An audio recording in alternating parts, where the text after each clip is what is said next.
On a humid afternoon in August of 1982, Detective Sarah Mitchell stood in the cramped living room of a modest apartment in Arlington, Virginia, staring at a photograph of 7-year-old Emma Caldwell, whose bright smile and missing front tooth would soon become the face of every parent's worst nightmare.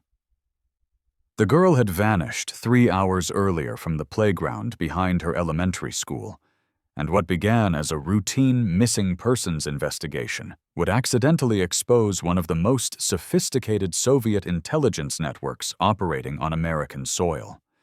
Within 72 hours, Sarah's desperate search for a missing child would collide with the FBI's decade-long hunt for deep cover operatives who had successfully infiltrated the highest levels of American defense infrastructure, proving that sometimes the most significant counterintelligence breakthroughs come not from sophisticated surveillance operations, but from a mother's panic and a detective's refusal to overlook a single detail that didn't fit the expected pattern. But before we dive into this story, make sure to leave a like and subscribe to the channel so we can bring you the most gripping Cold War and espionage stories every day. And tell me in the comments where you're watching from. It really helps support us. Sarah Mitchell was 34 years old that sweltering August afternoon, a 9-year veteran of the Arlington County Police Department who had worked her way up from patrol officer to detective through a combination of stubborn determination and an almost pathological attention to detail that her colleagues sometimes found exhausting. She had grown up in Richmond, the daughter of a public school teacher and a mechanic, and she carried with her a working-class skepticism of easy answers and obvious conclusions. Her brown hair was pulled back in a practical ponytail, and she wore the same navy blazer and sensible shoes she had worn to every investigation for the past 3 years. She believed in the power of routine, in the value of asking the same questions multiple times until the answers revealed their inconsistencies. The Caldwell apartment occupied the 3rd floor of a building constructed in the 1960s, one of dozens of identical structures that housed the families of government workers, military personnel, and contractors who formed the circulatory system of the Washington metropolitan area. The walls were thin enough to hear conversations from neighboring units, and the plumbing groaned whenever someone on the upper floors ran water. It was the kind of anonymous, affordable housing where people lived temporarily while building careers or paying off student loans, where neighbors knew each other by sight, but rarely by name. Jennifer Caldwell sat on the worn sofa, her hands wrapped around a mug of untouched coffee that had long since gone cold. She was 29 years old, with blonde hair and red-rimmed eyes that had not stopped producing tears since she realized her daughter was missing.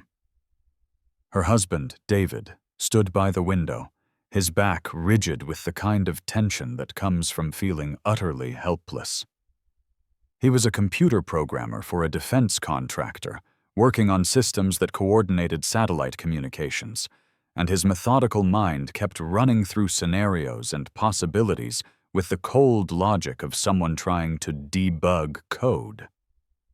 Emma had been playing at the school playground with 3 other children, while Jennifer watched from a bench 20 yards away. Jennifer had looked down at a magazine for what she later estimated was no more than 2 minutes, perhaps 3. When she looked up again, Emma was gone. The other children said they had seen a man talking to Emma near the swings. They described him as tall, wearing a baseball cap and sunglasses. One child thought he had dark hair.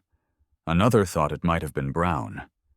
A third wasn't sure, but remembered that he smiled a lot. The descriptions were maddeningly vague, filtered through the unreliable memories of 7- and 8-year-olds who had been focused on their own play. Sarah had responded to the initial call within 15 minutes of the report. She had immediately requested additional units, initiated a grid search of the surrounding area, and put out an alert to all neighboring jurisdictions. The first 3 hours of a missing child investigation were critical, and Sarah treated every minute as though Emma's life depended on her efficiency, because it almost certainly did. Statistics were brutally clear about the survival rates of abducted children, and Sarah had seen enough cases to know that time was the only resource that mattered. But even as Sarah coordinated the search efforts, interviewed witnesses, and processed the scene with forensic precision, something about the case felt wrong in a way she could not immediately articulate. It was not any single detail, but rather an accumulation of small discrepancies that created a pattern of wrongness her instincts recognized before her conscious mind could name it. The first anomaly was David Caldwell's reaction.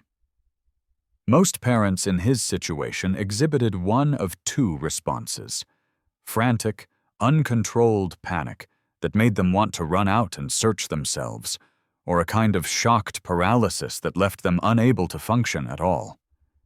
David demonstrated neither.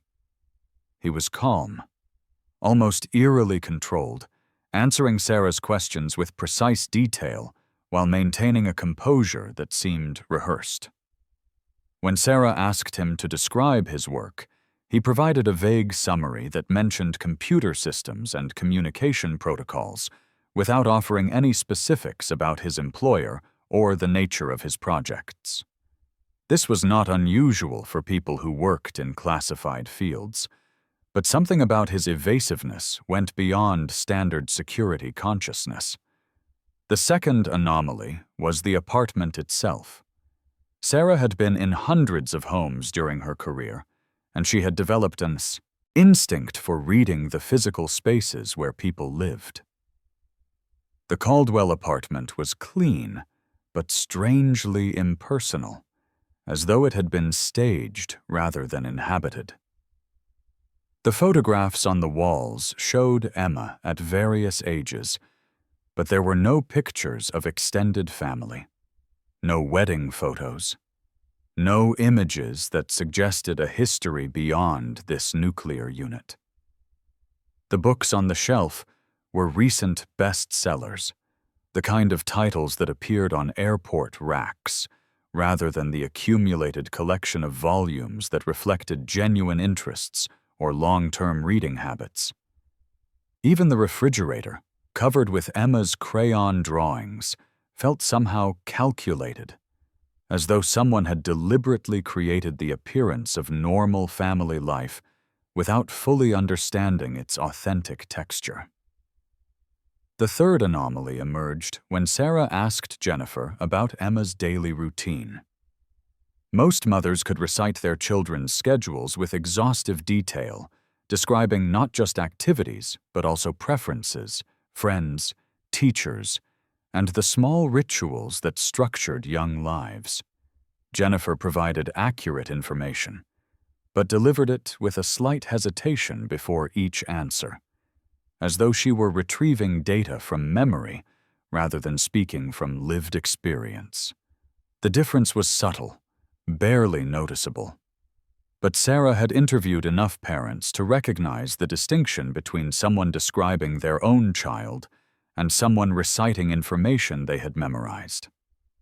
Sarah kept these observations to herself as she continued the investigation. By early evening, the search had expanded to include FBI agents from the Washington field office who brought resources and expertise that local police could not match. Special Agent Robert Halloran was 47 years old, a 22-year veteran of the Bureau with graying temples and the patient demeanor of someone who had worked too many kidnapping cases to harbor any illusions about happy endings. He established a command post in the Caldwell apartment, installed recording equipment on their phone line in case a ransom call came through, and began coordinating with agents who were canvassing the neighborhood and analyzing security camera footage from nearby businesses. Sarah briefed Halloran on what she had learned, carefully describing the witness accounts and the timeline of Emma's disappearance. As she spoke, she found herself mentioning the small inconsistencies she had noticed, the things that felt wrong about the Caldwell family. Halloran listened without interrupting, his expression neutral, But Sarah saw something shift in his eyes when she mentioned David's vague description of his work. "What exactly does David Caldwell do?" Halloran asked, pulling out a small notebook. "He says he's a computer programmer for a defense contractor," Sarah replied. "Systems integration, something to do with satellite communications. He was vague about the details, which makes sense if it's classified work." Halloran made a note. "Did he mention which contractor?" Sarah flipped through her own notes. "Global Systems Technologies. I ran a basic background check earlier. The company exists, they have Pentagon contracts. David has worked there for 18 months. Everything checks out on paper."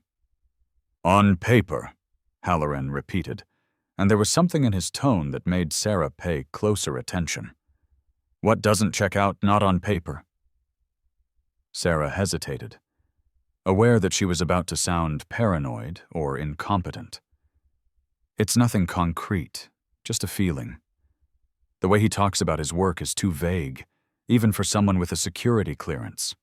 And the apartment feels staged, like they moved in recently and haven't fully committed to living here." The mother's responses about Emma's routine are accurate but slightly delayed, like she's accessing information rather than just knowing it. "I could be reading too much into shock and stress, but something feels deliberately constructed about this family." Halloran was quiet for a long moment, studying Sarah with an intensity that made her wonder if she had just damaged her credibility. Then he closed his notebook and gestured toward the hallway where they could speak privately. "Detective Mitchell," he said once they were out of earshot, "I need to tell you something that requires absolute discretion. What I'm about to share is classified, and it cannot leave this conversation without explicit authorization. Do you understand?" Sarah nodded, her pulse quickening. "I understand. The FBI has been running a counterintelligence operation in this area for the past 14 months.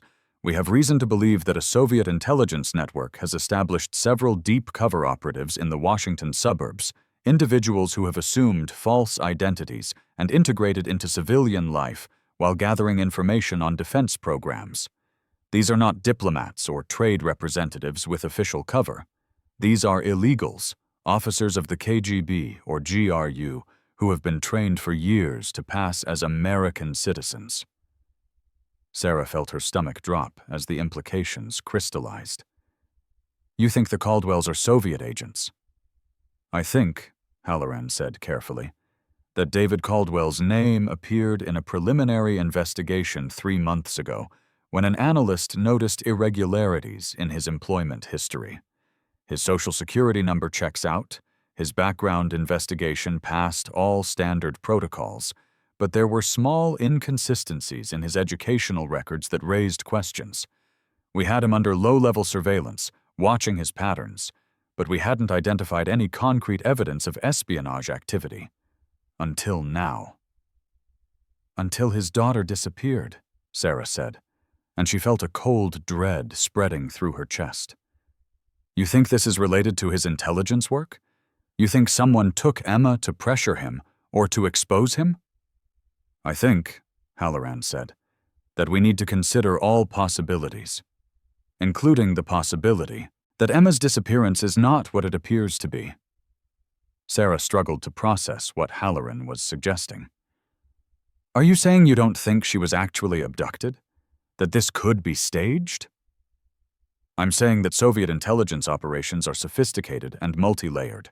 If David Caldwell is indeed an illegal operative, then his entire life here is a carefully constructed cover. His marriage, his job, his daughter, all of it could be part of that cover. And if his cover has been compromised, or if he believes it's been compromised, he might take actions to protect his operation or to extract himself before being caught." "But the witnesses," Sarah said. 3 children saw a man talking to Emma before she vanished. 3 children gave vague and inconsistent descriptions of someone who might have approached her. That doesn't mean she was abducted by a stranger. It means someone spoke to her near the swings. For all we know, that person could have been part of a planned extraction." Sarah's mind raced through the implications. If the Caldwells were Soviet agents, and if Emma's disappearance was part of an extraction protocol, then every minute spent searching playgrounds and interviewing neighbors was wasted effort. The child could already be out of the country, or hidden in a safe house, waiting to be smuggled across the Canadian border or onto a Soviet diplomatic flight. But Sarah's instincts rebelled against this interpretation. She had seen Jennifer Caldwell's tears, had heard the genuine panic in her voice when she described realizing Emma was gone. Either Jennifer was the most accomplished actress Sarah had ever encountered, or her terror was authentic. And if it was authentic, then maybe Jennifer herself was not fully aware of her husband's true identity or activities. "I need to interview David Caldwell again," Sarah said. "But this time I need to approach it differently. If he's an intelligence operative, he'll be trained to detect interrogation techniques, but he won't expect questions from a local detective who seems focused solely on finding his daughter." Halloran considered this. "What are you proposing?" "Let me talk to him about Emma, about their family life, about the routines and details that a father should know intimately. If he's who you think he is, if he's been maintaining this cover for years, there will be gaps in his knowledge or inconsistencies in his stories. Not obvious ones, but small discrepancies that only become visible when you look carefully." "You want to use his daughter's disappearance as cover for a counterintelligence interview," Halloran said, and there was something like approval in his voice. "That's cold, but potentially effective. What do you need from me?" "Time and access. Let me spend the next several hours with the family without FBI presence that might alert them to suspicion. I need them to see me as just a local detective doing everything I can to find their daughter, not as someone working a spy case." Halloran agreed, and for the next 6 hours, Sarah conducted one of the most demanding investigations of her career. She sat with David and Jennifer, asking them to describe Emma's life in exhaustive detail. What were her favorite foods? What books did she like? What songs did she sing? Who were her friends at school? What games did she play? What made her laugh? What scared her? Jennifer answered every question with the immediate specificity of someone recounting lived experience.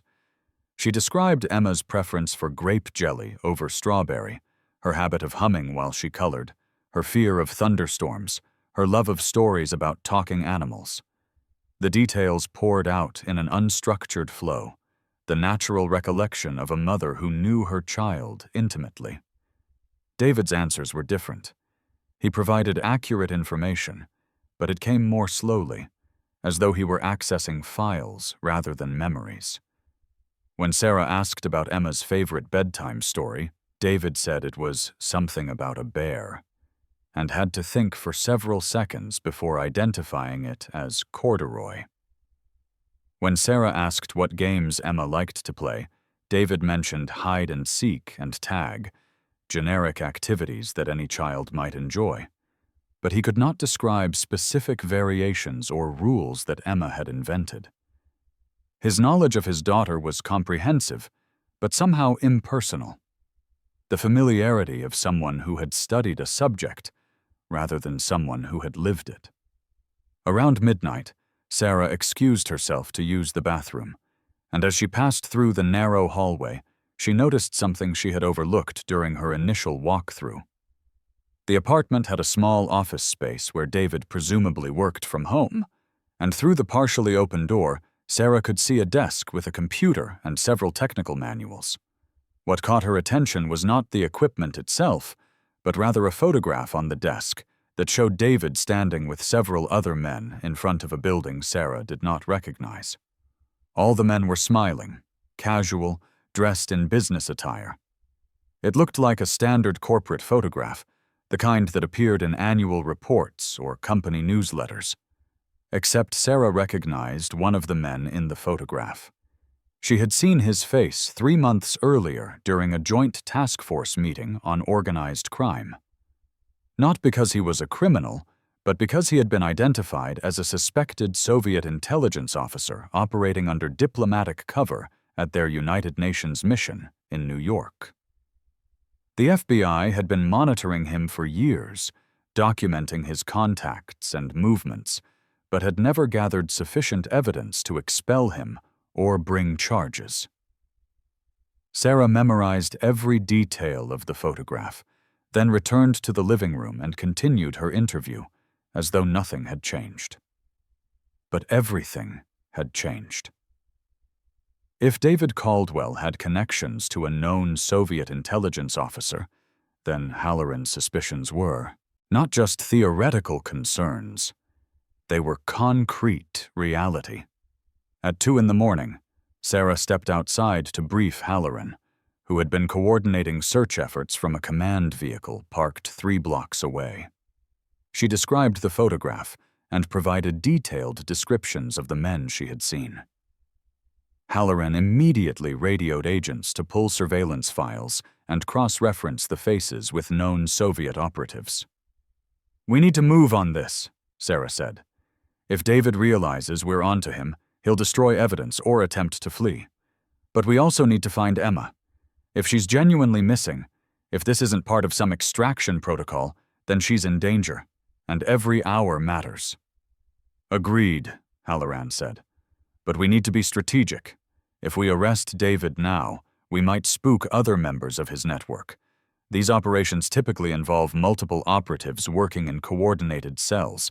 Taking down one person alerts everyone else that they've been compromised." "So what do you propose?" Sarah asked, though she already knew the answer would frustrate her. "We continue the missing child investigation publicly while we conduct a parallel counterintelligence operation quietly. We bring in additional resources, put David under intensive surveillance, monitor all his communications, and identify his contacts. We use Emma's disappearance as cover to search his apartment, examine his computer, and access records that would normally require extensive warrants." "You want to use this child's disappearance as an intelligence opportunity," Sarah said, and she could not keep the anger out of her voice. "You want to sacrifice the search for a 7-year-old girl so you can roll up a spy network." "I want," Halloran said firmly, "to find Emma and dismantle a Soviet espionage operation. Those goals are not mutually exclusive. In fact, finding Emma may depend on understanding what David Caldwell is really doing here and who he's working with. If Emma was taken by Soviet intelligence to protect their operation or to extract David from compromised cover, then the only way we find her is by unraveling that network." Sarah knew he was right, but the knowledge did nothing to ease her frustration or her fear for Emma's safety. She had joined the police force to help people, to protect the vulnerable. And now she found herself trapped in a situation where protecting one child might require sacrificing intelligence priorities, while pursuing intelligence might mean abandoning the immediate search for that child. Over the next 48 hours, Sarah watched as the investigation split into 2 parallel tracks that occasionally intersected but operated according to different priorities and timelines. The public search for Emma continued with press conferences, volunteer searchers, and media coverage that made her disappearance a regional story. Privately, FBI agents executed a series of carefully coordinated operations that transformed David Caldwell's life into an open book. They obtained warrants to search his workplace, where they discovered anomalies in his personnel file and evidence that he had accessed classified information beyond the scope of his official duties. They analyzed his computer and found encrypted files that suggested communication with external contacts using protocols associated with Soviet intelligence tradecraft. They surveilled his movements and documented meetings with individuals who appeared on FBI watch lists as suspected foreign intelligence officers or their agents. Most significantly, they arrested one of David's co-workers, a man named Michael Brennan, who had been passing classified information to Soviet contacts for nearly 3 years. Under interrogation, Brennan revealed the existence of a larger network that included at least 7 individuals working in various defense-related positions throughout the Washington area. David Caldwell, Brennan confirmed, was part of this network. But Brennan also provided information that changed everything. According to Brennan, David Caldwell had been compromised approximately 2 weeks earlier when a Soviet defector in Europe provided information to CIA officers that included details about illegal operatives in the United States. David had learned through his handlers that his cover might be at risk, and he had been instructed to prepare for possible extraction. But David had refused to leave immediately because, according to Brennan, he had become emotionally attached to his life in America, particularly to his daughter. He was supposed to be a professional, Brennan told FBI interrogators. He was supposed to maintain emotional distance from his cover family. But he actually loved that little girl. He told me once that she was the only real thing in his fake life. When they ordered him to extract, he couldn't do it. He couldn't leave her behind. This information reframed the entire investigation. If David had refused extraction orders, if he had prioritized his daughter over his mission, then Emma's disappearance might indeed be genuine. She might have been taken not by David or his American handlers, but by Soviet intelligence officers who needed to force his compliance or punish his disobedience. Sarah received this information from Halloran on the evening of the 3rd day after Emma's disappearance, and she felt a mixture of horror and vindication. Her instincts about Jennifer's genuine terror had been correct. The woman had no idea her husband was a Soviet intelligence officer, had no knowledge that their entire life together had been constructed as operational cover. She was a victim in this, a civilian who had unknowingly married a spy and raised a child in the shadow of international espionage.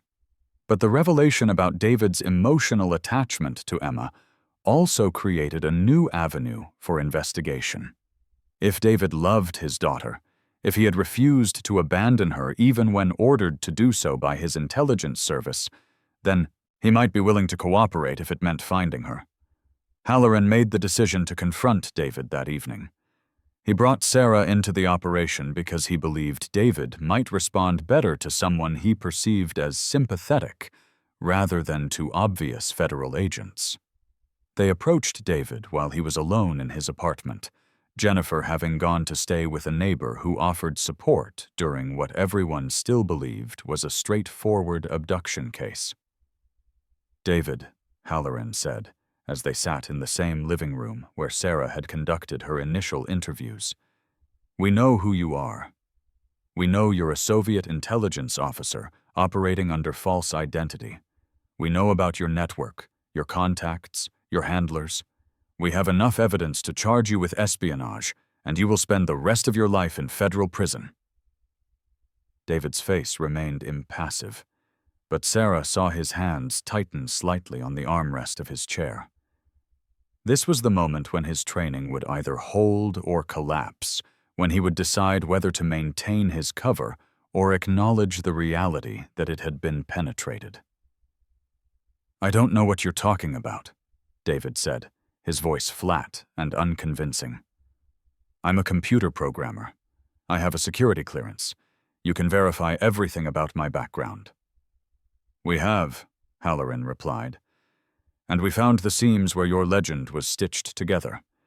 The educational records that don't quite match, the employment history that has convenient gaps, the social security number that belonged to a child who died in 1968. We know your real name is not David Caldwell. We know you were trained by either the KGB or the GRU before being inserted into the United States sometime in the late 1970s. What we don't know is where your daughter is." At the mention of Emma, David's composure cracked visibly. His jaw tightened, and his eyes became wet with tears he fought to control. "She had nothing to do with any of this," he said, his voice breaking. "She doesn't know anything. She's just a little girl." "We understand that," Sarah said gently, leaning forward. "We believe Emma is innocent, and we believe you love her. That's why we're here, David. Not to prosecute you for espionage, at least not yet. We're here because we want to find Emma, and we think you might be able to help us." David looked at Sarah, and she saw in his eyes the same desperate hope that she had seen in Jennifer's. "If I knew where she was," he said, "I would tell you. I would give you anything. But I don't know. I don't know who took her or where they might have gone."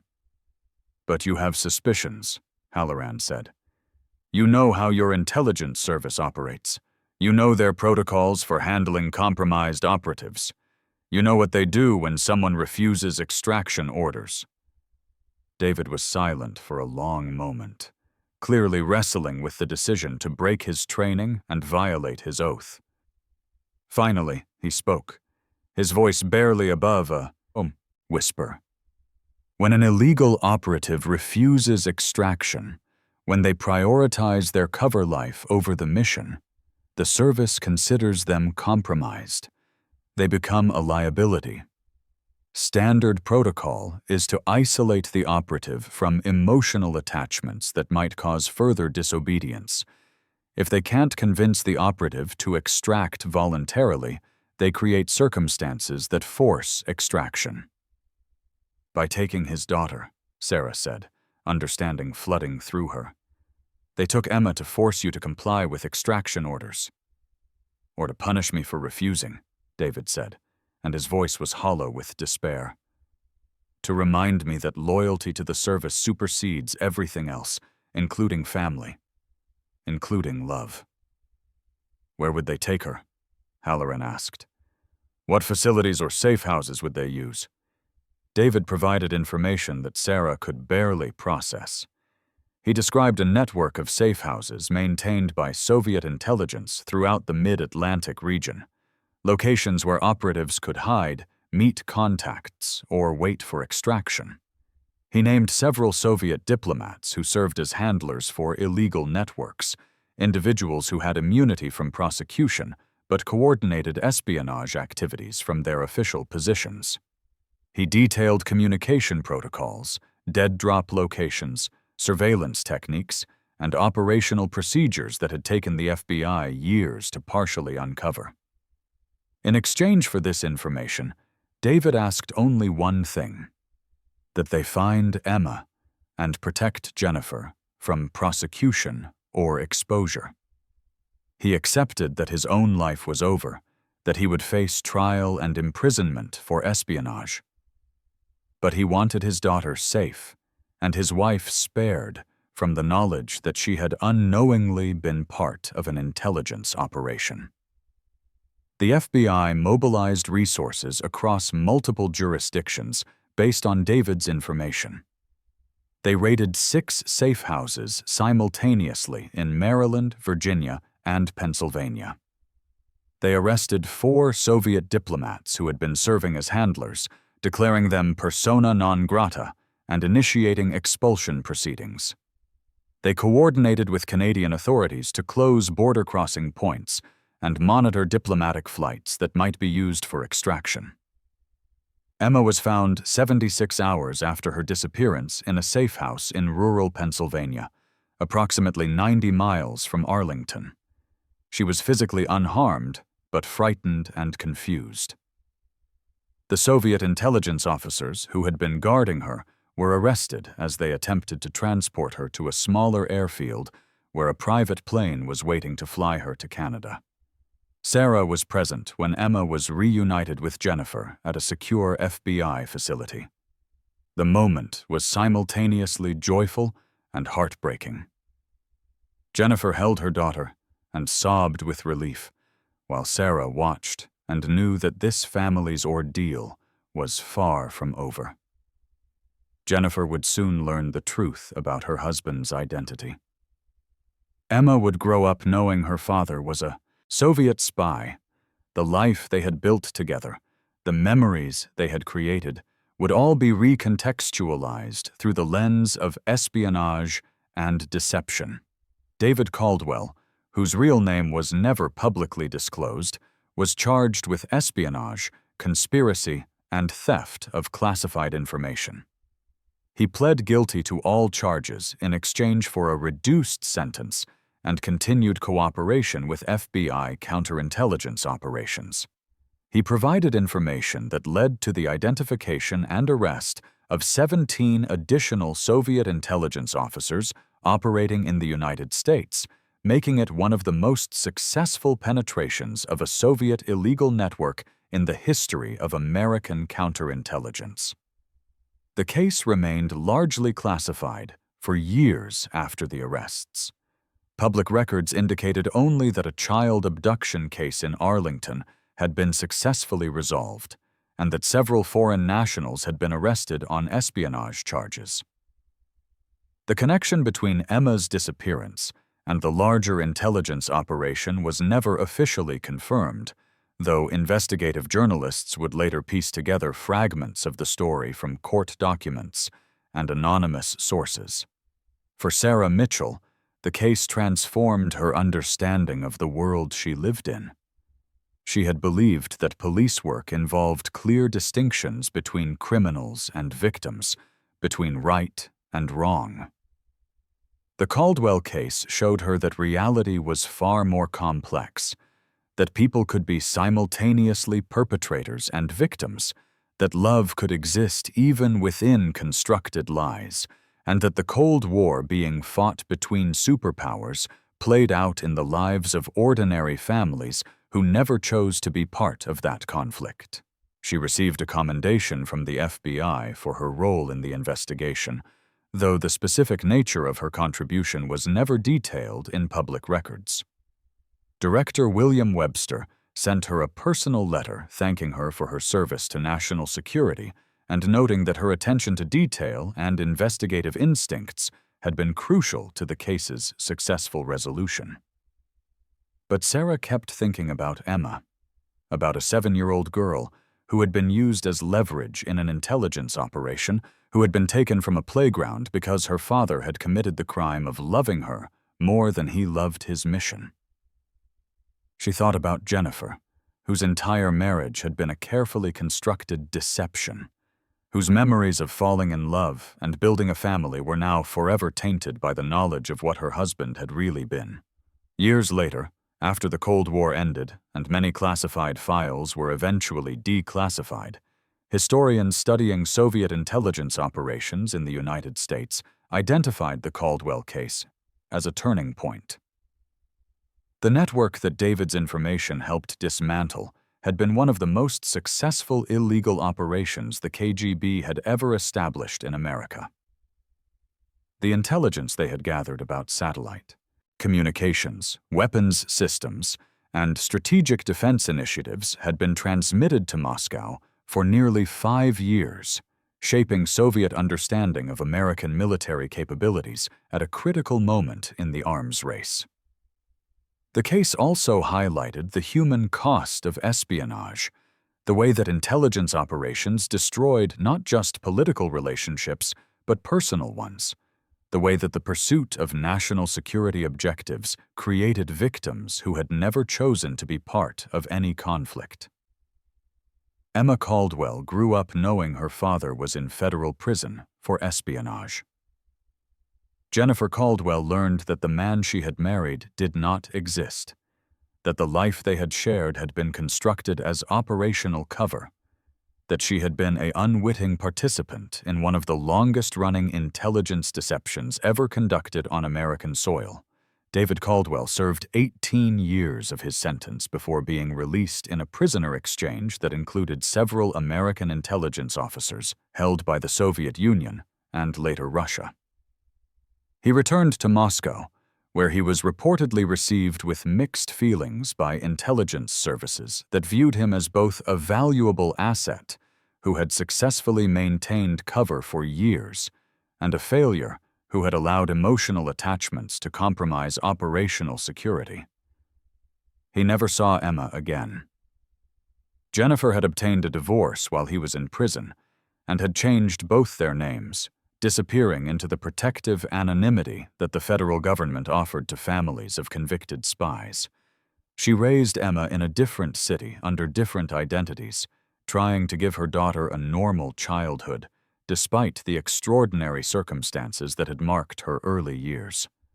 The photograph that Sarah had noticed in David's office, the one showing him with suspected Soviet intelligence officers, was eventually used as evidence in multiple prosecutions. Several of the men in that image were identified as illegal operatives and arrested in coordinated operations across North America and Europe. The photograph had been taken at a supposed corporate retreat that was actually a meeting of handlers and assets, and its discovery had provided investigators with leads that took years to fully explore. For Sarah Mitchell, the Caldwell case remained the defining investigation of her career. She went on to work several more major cases, eventually becoming a captain in the Arlington Police Department before retiring after 28 years of service. But she never forgot Emma. Never stopped thinking about the morning she had stood in that apartment staring at a photograph of a missing child, not knowing that the search would lead her into the shadow world of Cold War espionage. She kept a copy of the photograph that had appeared in newspapers when Emma was first reported missing. Sometimes, on quiet evenings, she would look at that image of a smiling 7-year-old and wonder what kind of person Emma had become, whether she had been able to build a life free from the trauma of her childhood, whether she understood that her disappearance had accidentally exposed one of the most sophisticated Soviet intelligence operations ever conducted in the United States. The story of how a missing child led the FBI to a Soviet intelligence cell became a case study in both police training academies and intelligence analysis courses. It demonstrated that breakthrough discoveries in counterintelligence work often came from unexpected sources, that the most sophisticated espionage operations could be unraveled by a detective who noticed small inconsistencies in a parent's knowledge of their own child, that attention to human detail mattered as much as technical surveillance and signals intelligence. The Cold War produced countless stories of espionage and betrayal, of double agents and illegal operatives, of intelligence coups and counterintelligence failures.